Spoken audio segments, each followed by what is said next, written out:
Gracias por escuchar este mensaje de Comunidad de Fe Cancún. Si quieres saber más acerca de nuestra iglesia o donar a nuestros ministerios, ingresa a comunidaddefe.com.mx/donativos.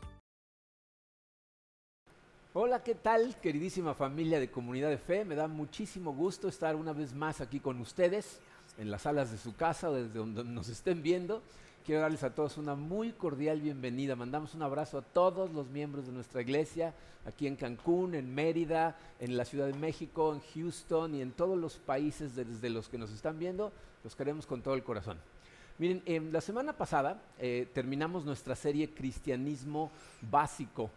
Y si escuchaste el mensaje de la semana pasada, terminamos explicando que una de las actividades importantes que debemos hacer pues repetidas veces es atravesar el libro de los Salmos.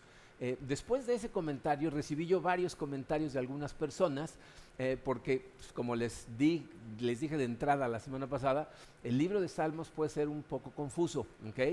Entonces decidí esta semana analizar y meditar uno de los salmos más poderosos que hay en el libro de Salmos, que es el Salmo 91.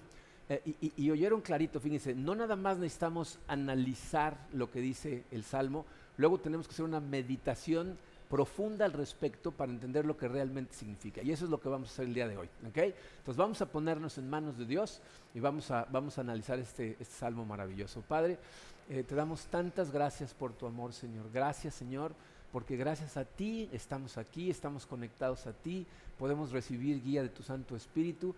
Y Señor, especialmente para el estudio de este Salmo, eso es lo que necesitamos guía de tu Espíritu, Señor. Sé tú nuestro maestro, sé tú el que abre nuestros ojos espirituales, el que habla verdades a nuestro corazón para que lo afecten, Señor, para que salgamos transformados del día de hoy. Nos ponemos en tus manos, Padre, en el poderoso nombre de tu Hijo Jesucristo. Amén. Muy bien. Miren, el Salmo 91 puede ser dividido en tres partes básicas. Las premisas, las promesas y las bendiciones. El día de hoy nos vamos a enfocar específicamente en las premisas, que son los dos primeros versículos, porque estoy convencido que si comprendemos bien lo que estos dos primeros versículos significan, entonces vamos a entender cómo apropiarnos de las promesas y cómo recibir las bendiciones que este Salmo nos promete. Voy a leer primero todo el Salmo, lo estoy leyendo en la Nueva Versión Internacional. Pueden seguirme si gustan en la pantalla o en su Biblia, ¿no? Tienen una Biblia en su casa. Salmo 91. Dice así: el que habita al abrigo del Altísimo se acoge a la sombra del Todopoderoso. Yo le digo al Señor: tú eres mi refugio, mi fortaleza, el Dios en quien confío. Solo Él puede librarte de las trampas del cazador y de mortíferas plagas, pues te cubrirá con sus plumas y bajo sus alas hallarás refugio. Su verdad será tu escudo y tu baluarte. No temerás el terror de la noche, ni la flecha que vuela de día, ni la peste que acecha en las sombras, ni la plaga que destruye a mediodía. Podrán caer 1000 a tu izquierda y 10,000 a tu derecha, pero a ti no te afectará. No tendrás más que abrir bien los ojos para ver a los impíos recibir su merecido. Ya que has puesto al Señor por tu refugio, al Altísimo por tu protección, ningún mal habrá de sobrevenirte, ninguna calamidad llegará a tu hogar, porque Él ordenará que sus ángeles te cuiden en todos tus caminos. Con sus propias manos te levantarán para que no tropieces con piedra alguna. Aplastarás al león y a la víbora, hollarás fieras y serpientes. Yo libraré, porque Él se acoge a mí. Lo protegeré porque reconoce mi nombre. Él me invocará y yo le responderé. Estaré con él en momentos de angustia, lo libraré y lo llenaré de honores. Lo colmaré con muchos años de vida y le haré gozar de mi salvación. Este salmo es uno de los salmos más alentadores. Dice, las promesas contenidas en este salmo han sido la fuente del confort de miles de personas a través de la historia. Y si se dieron cuenta, dice, muchas de las líneas de este salmo forman parte integral de nuestras oraciones, ¿no? Cuando oramos, cuando vamos a mandar a alguien a misiones, cuando alguien se cambia de casa y le pedimos a Dios que sus ángeles lo protejan, estamos citando a este salmo. Cuando le pedimos protección en situaciones como la que estamos viviendo y le decimos que nos proteja de las plagas, ¿no? De las pandemias, estamos haciendo alusión a este y a otros salmos, pero a este en particular. Pero adicionalmente, fíjense, vamos a ver más adelante cómo este salmo contiene un versículo que nos va a ayudar a entender lo peligroso de utilizar la Biblia fuera de contexto o mal interpretada.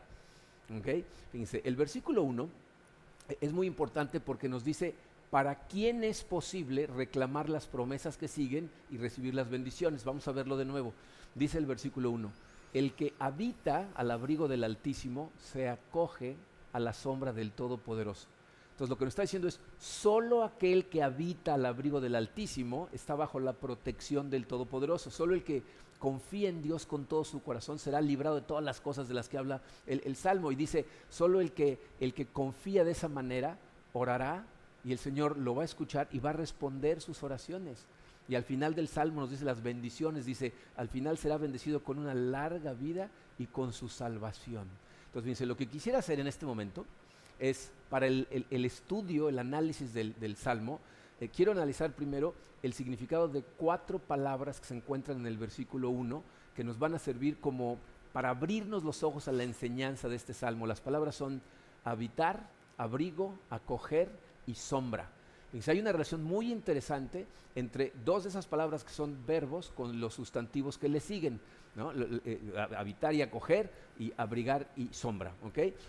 Y esas 4 palabras, fíjate, combinadas con los 2 nombres que el mismo versículo nos da de Dios, van a, de alguna manera, completar la comprensión de este salmo. ¿Okay? Vamos a analizar primero las palabras. La primera es habitar. Fíjate, habitar, su traducción literal del hebreo significa literalmente sentarse. O sea, nos transmite la idea de sentarte para descansar con calma. Sentarte para descansar con calma. Nos transmite una idea que a lo mejor, fíjate, tú, acuérdate antes de la contingencia esta, ¿no? Cuando regresas a tu casa después de un día cansado, ¿no? A lo mejor un día de muchas tareas en la escuela, de mucho estudio o en tu oficina, de mucha presión, y entras a tu casa y buscas tu sillón favorito, ese lugar en donde te sientas, te quitas los zapatos, subes los pies y te relajas, descansas con calma. Esa es la idea que esta palabra habitar nos trata de transmitir. Luego viene la palabra acoger, en algunas versiones lo traducen como morar. Literalmente la traducción de esta palabra es pernoctar, o sea, pasar la noche, ¿no? Algo así como la recámara en donde llegas y después del cansancio del día puedes descansar seguro. Esa es la idea más importante que transmite esta palabra. Es un lugar en donde puedes descansar, pero sintiéndote seguro. Entonces, juntas esas 2 palabras nos transmiten esta idea. Debemos hacer de Dios nuestro lugar permanente de reposo. O sea, tenemos que hacer de Dios nuestro lugar permanente de reposo. Entonces dice, el que habita y mora al abrigo del Altísimo y Todopoderoso, no está ahí de paso. No va nada más pasando por ahí, es un lugar a donde va para quedarse. Hay un programa en televisión, en uno de esos programas en donde remodelan casas, no sé si ven algunos de ellos, a Karina le encanta, entonces vemos muchos juntos. Hay uno de los hermanos Scott, Drew y Jonathan, que en español el título sería Tu casa para siempre, Your Forever Home, ¿no?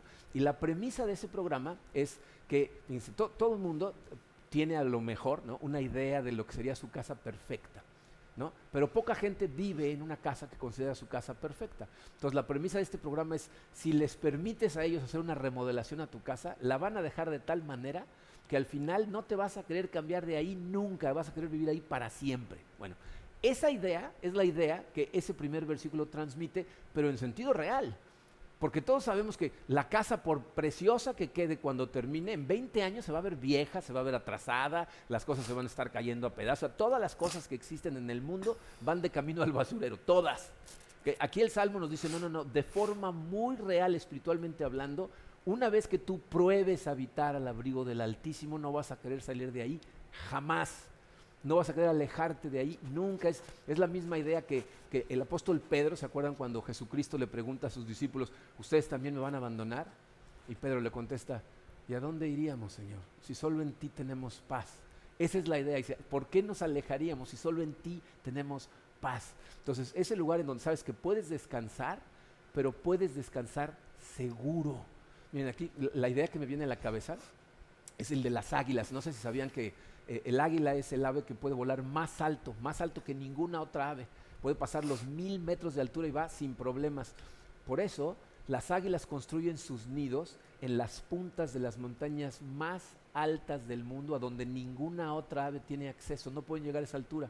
Y entonces los aguiluchos que nacen en esos nidos están 100% seguros porque no hay depredador alguno que pueda llegar a esos lugares, ¿no? Y ese es exactamente lo que nos están transmitiendo aquí, ¿no? El lugar de descanso permanente, cuando es Dios ese lugar, no hay absolutamente nada que pueda acercarse, que te haga daño, que te pueda separar del amor de Dios. Entonces, habitar ahí te da seguridad y tener esa seguridad te da descanso, ¿ok? Esa es la idea. Ahora vamos a ver los dos sustantivos. El primero es la palabra abrigo. Fíjate, el significado literal de esa palabra es lugar secreto, pero como de escondite protector. Entonces, la idea que transmite es refugio en medio de la tempestad, un lugar donde te escondes cuando estás en medio de una tormenta, ¿no? Es tu refugio en medio de la tormenta. Ahora, la palabra sombra, esa lo que significa es protección que se extiende sobre nosotros. O sea, como algo que está por encima de ti, que te cubre, como una nube protectora que está ahí precisamente para eso. Y miren, es muy interesante cómo Jesucristo en el Nuevo Testamento nos da testimonio de este tipo de cosas, ¿no? Cuando llega, por ejemplo, a Jerusalén y empieza a llorar por Jerusalén y dice: Jerusalén, Jerusalén, cuántas veces traté de ponerte bajo mis alas como una gallina a sus polluelos, pero no me dejaste. Está hablando de esta sombra protectora que quería tener para con su pueblo y no lo dejaban. Cuando va con los discípulos en la barca, ¿se acuerdan? Y empieza la tormenta y él se para y regaña a la tormenta y la tormenta se calma y los discípulos dicen: ¿quién es este que hasta el mar y el viento le obedecen? Bueno, pues ese es el Dios que nos están mostrando en este versículo, el que nos protege en medio de la tormenta, ¿no? Entonces, dice, la persona a que se refiere este versículo 1, porque acuérdense, el versículo 1 no está hablando del salmista, dice, aquel que se refugie, ¿no? Dice, es una persona que está tan en Dios, se deleita tan plenamente en su compañía, que tiene descanso y seguridad. Pero aquí es donde viene lo importante de los nombres de Dios. Fíjense, ese descanso y esa seguridad están directamente relacionados con el carácter de Dios que se describe en los nombres que el salmista nos da. Si se fijaron, nos dio dos nombres, nos dio el Altísimo y el Todopoderoso. Vamos a analizar cada uno de esos dos nombres. Altísimo en hebreo es el Elión, ¿ok? Y significa, fíjense, el poder más alto que existe, el poder más fuerte, más grande, más poderoso que existe. Él normalmente se traduce como Dios. Cuando ves la palabra Dios, muchas veces Él, pero en primer lugar significa poder o fuerza. Hay algunos pasajes en donde esta palabra Él está asociada con la violencia. Por ejemplo, ¿se acuerdan cuando Jacob se cansa de su suegro Labán? Porque pues, lo tiene ahí trabajando casi de gratis, ya se casó con sus dos hijas, que lo engañó para que se casara con las dos, ¿no? Y está trabajando y entonces decide escaparse y un día en la mañana tempranito agarra a todas sus chivas, a las dos hijas, a las esclavas, a sus hijos y salen corriendo, ¿no? Y Labán lo alcanza y le dice: tengo poder en mi mano para hacerte daño. Esa palabra poder es él, ¿no? Entonces él significa poder o fuerza que puede estar relacionado con violencia, con guerra, con acción, ¿ok? Ahora, con la palabra Elión, porque están juntas el Elión significa elevado, supremo, altísimo, lo más alto en contraposición a todo lo que existe. Por eso el Elión significa el poder más alto que existe. Jesucristo nos habla de esa cualidad de Dios en Juan 10. ¿Se acuerdan cuando Jesucristo les da la analogía y les dice: yo soy el buen pastor? Fíjense las palabras que dice Juan 10, versículos 27 al 30. Dice: mis ovejas oyen mi voz, yo las conozco y ellas me siguen. ¿A dónde los seguimos? Dice: yo les doy vida eterna. O sea, los seguimos para que nos dé vida eterna. Dice: y nunca perecerán, ni nadie podrá arrebatármelas de la mano. Mi Padre que me las ha dado es más grande que todos, y de la mano del Padre nadie las puede arrebatar. Entonces, por ese altísimo Dios, el Elión, nadie puede arrebatarle a Jesús ninguna de sus ovejas de su mano. Tú y yo, de acuerdo a este pasaje, fíjense cómo termina el versículo 30, el Padre y yo somos uno. Tú y yo estamos en manos del Dios del universo, que es también Jesucristo, su Hijo, y absolutamente nada puede separarnos de Él, ni enfermedad, ni dolor, ni muerte pueden separarnos del amor de Dios, porque estamos en las manos del Altísimo. ¿Okay? Ahora, el otro nombre que nos da es Todopoderoso. Todopoderoso significa El Shaddai. El Shaddai. El Shaddai describe poder, pero que no está relacionado con la violencia, sino más bien con la generosidad. Entonces, El Shaddai lo que significa es el Dios omnipotente en generosidad. O sea, el Dios que es poderoso para ser generoso. Miren, El Shaddai significa literalmente uno que tiene pecho. Ya sé, es una palabra rara, se deriva de el pecho de una mujer. Está hablando de uno que tiene pecho, o sea, es el poderoso que nutre, que suple, que satisface. A lo mejor te preguntas, ¿cómo pudo pasar de El Shaddai, uno que tiene pecho, a el Todopoderoso?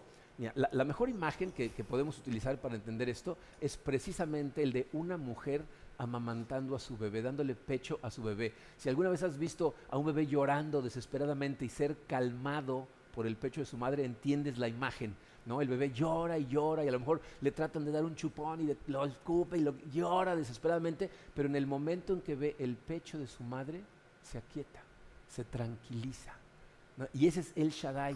El Shaddai, que se reveló a Abraham, ¿verdad?, en el Génesis, no es el Dios de la violencia y de la espada, sino el Dios generoso, sacrificial, que se derrama por nosotros, y por eso tiene el poder de tranquilizar al que está inquieto, nos da reposo.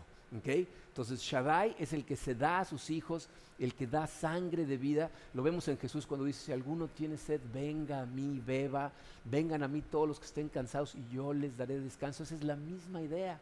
Entonces, cuando nosotros estamos en El Shaddai, el mundo puede estar en turbulencia, pero tú y yo estamos quietos, tranquilos en su seno. Entonces, es el conocimiento del carácter de Dios que nos va a hacer desear realmente estar en Él, ¿va?, para tener seguridad, para tener descanso. En medio de las tormentas del mundo tenemos ese descanso, y cuando entiendes eso, entonces puedes decir con toda convicción lo mismo que dice el salmista en el versículo 2. Fíjate, el versículo 2 dice: yo le digo al Señor, tú eres mi refugio, mi fortaleza, el Dios en quien confío. Mire, aquí, aunque no se ve de forma muy clara, tenemos que escudriñar. El salmista nos está informando algo, nos está diciendo: para habitar y acogernos a este Dios maravilloso que tenemos, necesitamos tener con Él una relación tanto de justicia como de pacto con ese Dios. Vamos a analizarlo. Fíjense. Aquí el salmista en el versículo 2 nos está llevando de lo general, que era el versículo 1, a lo particular en el versículo 2. ¿No? Si observan, hay un cambio dramático entre el versículo 1 y el 2. El 1 dice: el que habita, ¿no? Se está hablando cualquier persona, pero luego en el versículo dice: yo le digo al Señor. Aquí ya es personal, ¿okay? Y nos está invitando a tener una relación con Dios utilizando otros dos nombres que se refieren a dos aspectos del carácter de Dios que están identificados por esos nombres.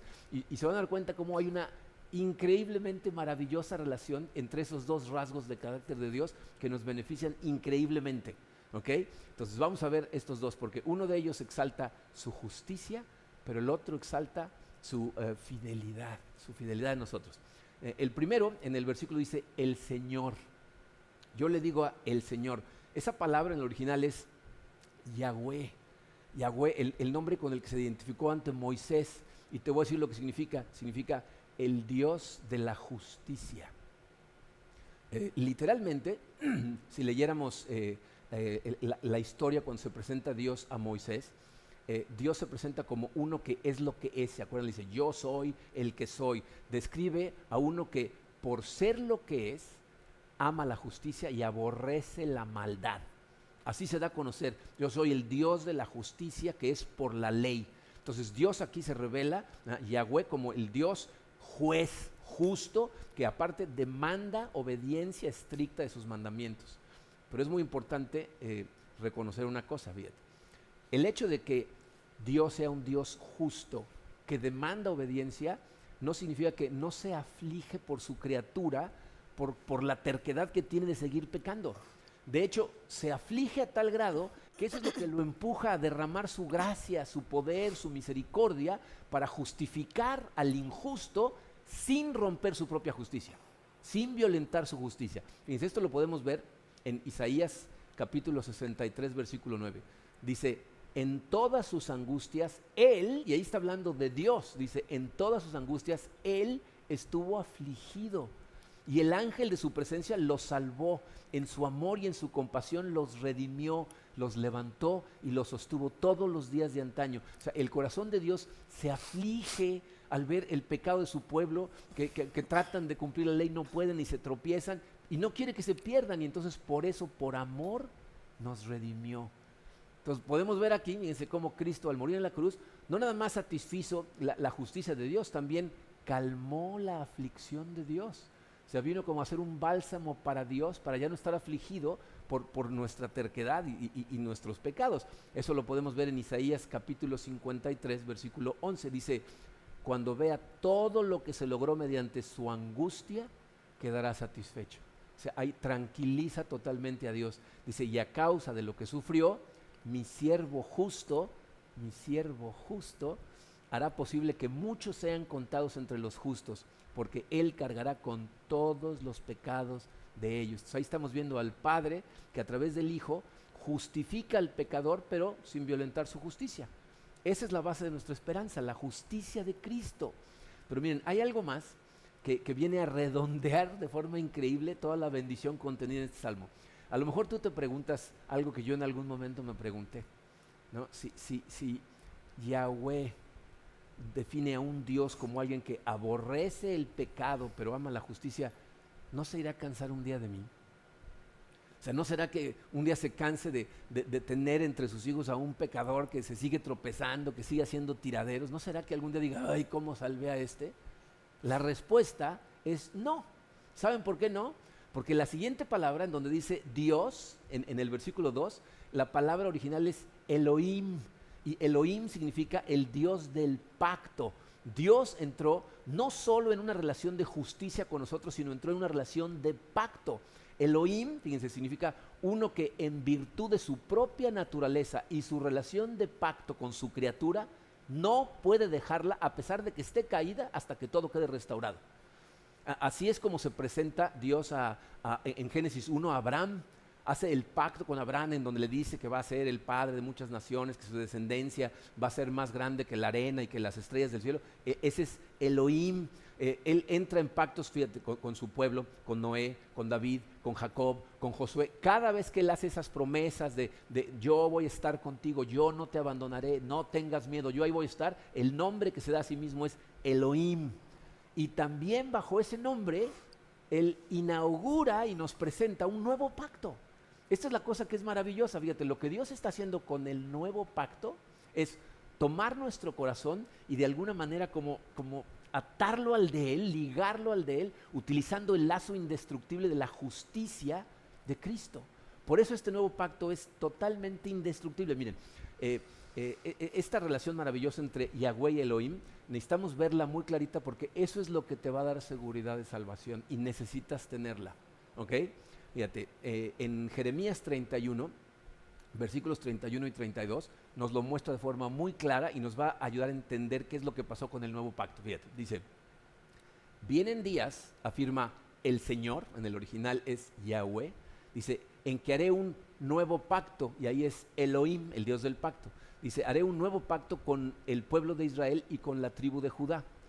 No será un pacto como el que hice con sus antepasados el día en que los tomé de la mano y los saqué de Egipto. O sea, el pacto anterior era un tipo de pacto. Y dice, este nuevo pacto es un pacto nuevo, es un pacto con una enorme diferencia. Y podemos ver cuál es la diferencia por cómo termina el versículo 32. Dice, ya que ellos lo quebrantaron a pesar de que yo era su esposo, afirma el Señor. O sea, nuestros antepasados espirituales, ¿no? El pueblo de Israel, quebrantaron el pacto, rompieron el pacto, lo invalidaron, ya no funcionó. ¿Cómo lo invalidaron? Desobedeciendo a Dios. O sea, no hicieron su parte porque ellos no fueron justos. Y como Dios hizo un pacto con ellos y ustedes obedezcan y yo seré su Dios, entonces rompieron el pacto. Este nuevo pacto no podemos quebrantarlo. ¿Por qué no? Porque no depende de nuestra justicia. depende de la justicia de otro, ¿no? Por eso en Hebreos dice que este nuevo pacto tiene mejores promesas. ¿Por qué? Porque está sustentado por la justicia de Cristo. O sea, el pacto está hecho para con nosotros, pero en base a la justicia de Jesús. Entonces no podemos quebrantarlo aunque quisiéramos, es un pacto eterno. Y Dios dice, yo seré su Dios y ustedes serán mi pueblo, porque no lo pueden romper. Y es por lo que significa la combinación de estos dos nombres, Yahweh y Elohim, que podemos poner totalmente nuestra confianza en Él y nuestra seguridad de salvación. Él es el Dios de toda justicia, pero también es el Dios del pacto, y Dios siempre es fiel a su palabra. Entonces fíjate, cuando las dudas te asalten, cuando empiezas a pensar que a lo mejor Dios ya se enojó contigo, que esto está pasando porque tú te portaste mal, lo que tienes que hacer es lo que hago yo: predicarme estos pasajes, recordarme a mí mismo que Él no puede, Elohim es el Dios del pacto, y ese pacto es irrompible, es inviolable, porque está basado no en qué tan bien me porto yo, sino en todo lo que hizo, vivió y realizó Jesucristo en la cruz. ¿Ok? Entonces, eso es muy importante, especialmente en los momentos que estamos viviendo, porque ahorita están llegando tormentas a nosotros que no esperábamos venir a este nivel, y entonces va a haber cosas que te vas a empezar a cuestionar. Y fíjate, por eso el análisis del Salmo es importante, pero ahora lo que es muy importante es que hagamos una meditación al respecto de qué realmente significa. Porque fíjate, en resumen, la promesa de este Salmo es: Dios te mantendrá a salvo. ¿Pero qué significa eso? O sea, ¿cómo debemos entender esa promesa? Fíjate, yo te voy a decir lo que Satanás quiere que creas que significa esa promesa. Él quiere que lo interpretes de forma equivocada. Y si te preguntas cómo sé que Satanás quiere eso, porque está en la Biblia. En la Biblia nos enseña que Satanás cita a la misma Biblia, pero para sus propósitos, y está tratando de engañarte. Y eso lo hizo precisamente con este Salmo. Les dije que había un par de versículos en el Salmo que nos iban a demostrar cómo podíamos malutilizar la información que viene en un Salmo. Fíjense, esto lo podemos ver en Lucas 4. Jesús empieza su ministerio bautizándose. Después de su bautizo, los evangelios nos dicen que Él va y ayuna durante 40 días y 40 noches en el desierto, totalmente solo. Yo me imagino que estaba meditando, orando, preparándose para los 3 años que venían de ministerio, pero justo terminando esos 40 días, la Biblia nos dice que Satanás trató de tentarlo. Lo que Satanás trató de hacer es desviarlo. Antes de que empezara a hacer su ministerio, que iba a ser destruir todo lo que Satanás había hecho, Él va a tratar de engañarlo para sacarlo del camino, que es lo que trata de hacer contigo y conmigo. Nos está tratando de distraer todo el tiempo para que no caminemos de la mano de Dios, para que no obedezcamos a Dios. Y vemos cómo una de las maneras en que trata de tentarlo se encuentra en Lucas 4, versículos 9 al 11. Dice así, dice: el diablo lo llevó luego a Jerusalén e hizo que se pusiera de pie en la parte más alta del templo y le dijo: si eres el Hijo de Dios, tírate de aquí, pues escrito está. Ahí está citando a la Biblia: ordenará que sus ángeles te cuiden, te sostendrá en sus manos para que no tropieces con piedra alguna. ¿Se fijaron lo que citó? Citó el Salmo 91, versículos 11 y 12. Ordenará que sus ángeles te cuiden, te sostendrán en sus manos para que no tropieces con piedra alguna. Lo que Satanás le está diciendo es: si Dios realmente te amara, no te dejaría sufrir, porque es lo que dice el Salmo 91, ¿no? Así muy inocentemente. No te dejaría sufrir. Lo que le está diciendo es: no vayas a la cruz, no tienes que sufrir estas cosas. Si Dios realmente te ama, ¿por qué te va a dejar sufrir? ¿Pueden ver lo brillante de la estrategia de Satanás? Si el diablo puede lograr que un cristiano crea: ya que yo soy cristiano, seguramente Dios no va a permitir que nada realmente malo me suceda. A lo mejor una que otra cosita medio mala, pero no va a permitir que nada realmente malo me suceda. ¿Qué pasa? Si caes en esa trampa y la crees, cuando cosas realmente malas te suceden, y escúchame, van a suceder. Jesucristo nos advirtió de que iban a suceder, pero si tú crees en esa mentira, en esa distorsión de lo que dice el Salmo 91, cuando vengan las tormentas te vas a alejar de Dios. Mira, pienso en las personas. Hubo algunas personas que cuando detuvimos los servicios en la iglesia porque empezó la expansión, empezó el contagio de la pandemia esta del COVID-19, ya les había yo comentado, Karina y yo veníamos de un lugar en donde había pegado pero durísimo, entonces llegamos nosotros y aunque aquí todo el mundo todavía está muy tranquilo, dijimos no, esto se va a poner mal, detuvimos nuestros servicios para irnos a forma digital y hubo personas que nos dijeron, ¿y en dónde está su fe? Si tuvieran fe, la iglesia seguiría. Si tuviéramos fe, la iglesia seguiría. Pero piensen esto, abrimos la iglesia, metemos a las 1,600 personas que vienen cada fin de semana a nuestra iglesia, y si se contagia un montón de gente y el porcentaje que sea de esas personas mueren de esta pandemia, esas mismas personas lo que iban a hacer es enojarse y decir, estas promesas no funcionan. Todo esto que nos dice la Biblia no es cierto. Y eso es exactamente lo que el enemigo quiere. Quiere que entiendas estas cosas de una manera distorsionada para alejarte de Dios de alguna manera. Yo no sé si ese es tu caso, ¿no? A lo mejor pusiste tu fe en esas cosas, a lo mejor sigues a Cristo pensando que entonces nada malo te va a suceder, ¿no? Pero quiero que escuches esto clarito. Esto no es lo que está diciendo este salmo. Y la mejor manera de entender este o cualquier pasaje en la Biblia es compararlo con otros pasajes de la Biblia. ¿Okay? Porque si la Biblia es la palabra de Dios y no tiene absolutamente ningún error, no puede haber un solo versículo que después contradiga a otro o oscurezca el significado de otro. ¿Okay? Entonces, fíjense, vamos a ver un par de pasajes que nos van a enseñar lo que significa que Dios nos mantendrá a salvo. ¿Okay? El primero de ellos, los dos son muy conocidos, pero el primero de ellos se encuentra en Génesis 50. ¿Se acuerdan ustedes de la historia de José? José es el hijo número 11 de Jacob. Y miren, José fue un hombre que era el consentido de su papá. Aunque Dios lo tenía planeado para cosas maravillosas, en ese momento de su vida es muy arrogante, ¿no? Se goza en decirle a sus hermanos que van a terminar sirviéndole a él, y entonces sus hermanos pues, lo atacan, ¿no? Lo golpean, primero lo quieren matar, pero uno de ellos interviene y dice, no, espérense, mejor hay que echarlo aquí en este pozo, ¿no? Y lo que se les ocurre hacer es venderse a unos mercaderes de esclavos, a unos ismaelitas, ¿no? Estos ismaelitas se los llevan a Egipto, lo venden como esclavo, ¿ya? En la casa en la que está como esclavo lo acusan falsamente de un crimen y lo meten a la cárcel, y en la cárcel le ayuda a una persona que promete ayudarle al salir y lo abandona, se olvida de él, pero nunca se aleja de Dios. Y Dios, aún en medio de todas esas terribles circunstancias que está viviendo, lo hace prosperar en todo momento. Y al final, si conoces la historia, sale, le ayuda al faraón a interpretar un sueño, y al ayudarle al faraón, al rey de Egipto, salva al pueblo de Egipto de una hambruna que estaba por llegar a toda Asia Menor, y de pasada, fíjense, no solamente salva de morir de hambre a su familia, también logra llevarlos a Egipto, que es el lugar en donde Dios les va a permitir multiplicarse hasta convertirse en millones de ellos, porque los hermanos de José, sin tener idea de que José ahora está en el segundo lugar más poderoso de Egipto, viajan a Egipto a pedir comida. Él primero les hace un par de jugarretas que la verdad se las merecían, ¿no? Digo, lo habían vendido como esclavo, entonces les hace un par de cosas, pero después se revela como el hermano al que ellos habían vendido. Y todos lloran y se van por el papá, y el papá regresa, y el faraón les da un lugar a donde vivir, etcétera, y están todos muy contentos. Pero ya para el final de su vida, muere Jacob, y entonces sus hermanos se aterran. Dicen, nos ha de haber estado tratando bien porque estaba aquí mi papá, pero ahora que ya no está mi papá, a ver si no nos va a poner ahora sí una buena, ¿no? Pero fíjense las palabras de José.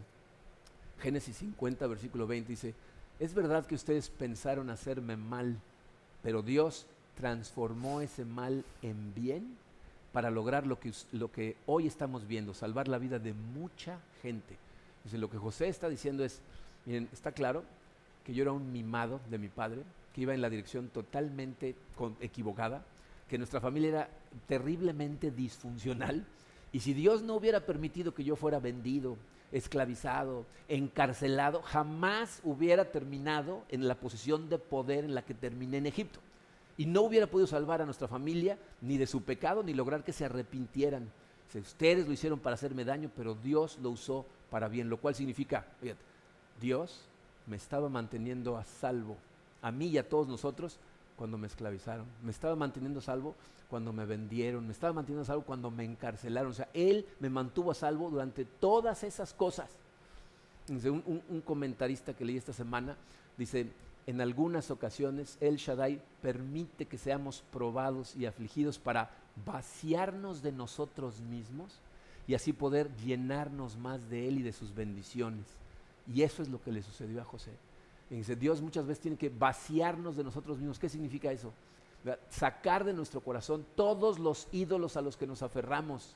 ¿Verdad? Pueden ser tu familia, tu esposa, tus hijos, tu trabajo, tu coche, tu dinero, todas esas cosas que las consideramos más importantes que Dios, que las consideramos nuestra fuente de seguridad, y muchas veces tiene que vaciarnos de todas ellas para llenarnos de Él y de sus bendiciones, para que veamos que Él es suficiente. José, en retrospectiva, lo que está diciendo es, Dios me estaba manteniendo a salvo, aunque en el momento las cosas no se veían muy prometedoras, ¿no? Dios me estaba manteniendo a salvo. Y hace de alguna manera referencia, cuando dice, Él le hizo todas estas cosas para lo que ahora vemos, estaba haciendo referencia al otro pasaje que quería que viéramos, que es Romanos 8:28, que este seguro te lo sabes de memoria. Dice, ahora bien, sabemos que Dios dispone de todas las cosas para el bien de quienes lo aman, los que han sido llamados de acuerdo con su propósito. Fíjate que no dice, todas las cosas son buenas, no dice eso. Tampoco dice, aún las cosas malas traen su lado positivo. Eso es verdad, pero es muy superficial, ¿no? Aquí, miren, muchas personas quieren interpretar las promesas de Dios como garantías de seguridad y felicidad en este mundo, y cuando no sucede, entonces se confunden, se enojan, y el problema es que no están tomando todas las escrituras juntas. Lo que este pasaje en Romanos 8:28 dice es, Dios usa todas las cosas que suceden en tu vida juntos para que a largo plazo, es decir, a lo mejor muchas de las maravillosas cosas que Dios está haciendo no las vamos a ver realmente hasta el otro lado de la vida. José tiene la oportunidad de verlas en vida, y muchas personas hemos visto las bendiciones de Dios aún a través de las calamidades que enfrentamos, ¿ok? Pero todas las cosas se van a mover siempre, todas, cuando una persona realmente ama a Dios, habita a la sombra del Altísimo, se mueven hacia la gloria de Dios y se mueven hacia nuestro gozo, el real, el de verdad, ¿ok? Por lo tanto, fíjense, lo que Dios está diciendo en este salmo no es te voy a proteger de todo peligro, sino está diciendo te voy a proteger a través de todo peligro. Te voy a hacer sentir seguro y a salvo mientras atraviesas los problemas. Y gracias a este salmo podemos entender las dos cosas que deben ser las más importantes para mantener en mente en tu cabeza. Tenemos en El Elyon, El Shaddai, descanso y paz. Y gracias a Yahweh Elohim tenemos seguridad en nuestra salvación, porque nuestra seguridad está basada en un pacto que está sustentado por la justicia de Jesús y no la nuestra. Y entonces podemos descansar sin importar qué pase alrededor, tenemos seguridad. Y eso es precisamente lo que celebramos cada semana cuando celebramos juntos la Cena del Señor. Entonces, si les parece, vamos ahora todos juntos a orar y a celebrar la Cena del Señor. Tengan preparados sus elementos y vamos a darle gracias a Dios y vamos a partir el pan, a compartir este jugo de la vid, el de uva, para darle gracias a Dios por todas estas cosas maravillosas que nos enseña el Salmo y que nos enseñan lo que Dios hizo por cada uno de nosotros. Vamos a orar. Padre Santo, Señor, te damos tantas gracias por tu amor. Gracias, Señor, por este Salmo. Gracias por ayudarnos a entender la maravilla de lo que significa. Gracias, Señor, por ser un Dios justo, pero al mismo tiempo un Dios fiel. Un Dios que hizo un pacto con nosotros que no está basado en qué tan bien o mal nos portamos. Gracias, Señor, por ser nuestro lugar de reposo permanente, Señor, el lugar en donde podemos acudir y no querer salir de ahí nunca, porque estando ahí nos sentimos bien. Gracias, Padre. Y sabemos, Señor, que todas estas cosas que aquí estamos disfrutando de aprender son posibles para nosotros gracias al sacrificio increíble que hizo tu Hijo Jesucristo en la cruz, quien vivió esa vida perfecta específicamente para poder derramar su sangre para el perdón de mis pecados, de nuestros pecados, y para luego resucitar victorioso sobre la muerte y dándonos a nosotros vida eterna. Gracias, Señor. Recordamos ese sacrificio mientras nos comemos el pan.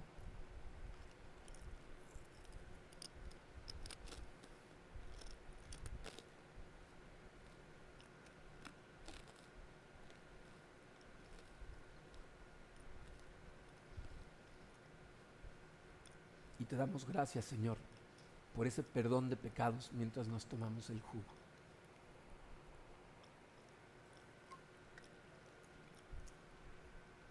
A ti, Padre, te damos toda la honra, toda la gloria y ponemos totalmente nuestra fe en ti, Señor.